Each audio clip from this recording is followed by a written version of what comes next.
Gawin po na sabi ko kanina, sa kabila po tayo check. Using 2 fingers, ha?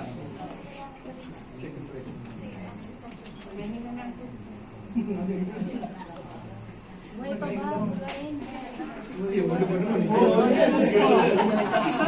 Ang bago-bago mo, yolo!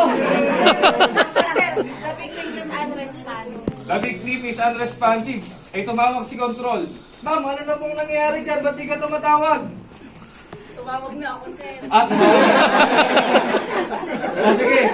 Ma'am, after, if the patient is unresponsive, please check the pulse and breathing po. Nak-check nyo na po ba, ma'am? Yes, sir. Negative pulse and negative Negative breathing? pulse, negative breathing. Okay, ma'am, kindly proceed to CPR po. Ma'am, baka po pwede pong ibaba nyo po yung dalawa ninyong tuhod para mas stable po. Yan. Start CPR na po, 30 compression and 2 rescue breaths.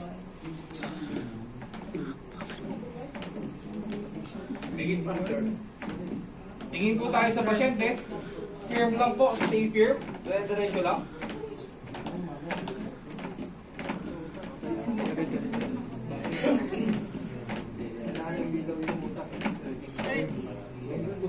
Oh, check the After ng pulse. 30 compression, ano po next natin gagawin? Check the breathing. Rescue breaths muna tayo, ma'am. Yung rescue breath. Hihipan po natin siya. Pag hindi po natin, ano mama, pero kapag, ano po, tuloy-tuloy lang po, 120 compressions. Labing is unresponsive. If the victim is still unresponsive, please continue to CPR.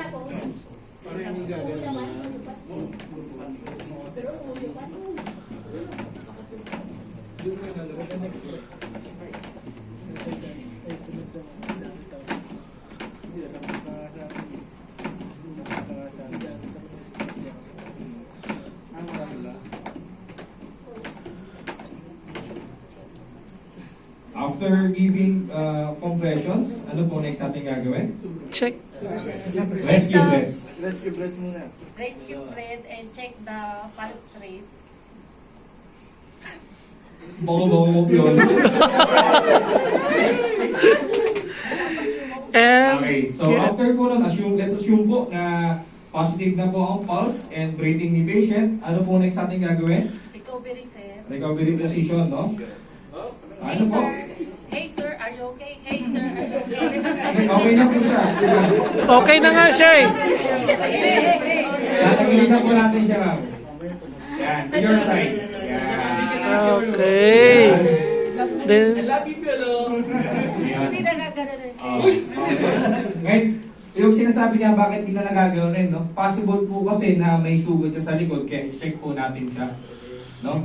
Lagi po natin sina-check agad yun. After recovery position, since hindi po natin nakikita yung likod, that's the way for us to check kung may bleeding ba sa likod. Balay nyo po is gunshot wound pala yun.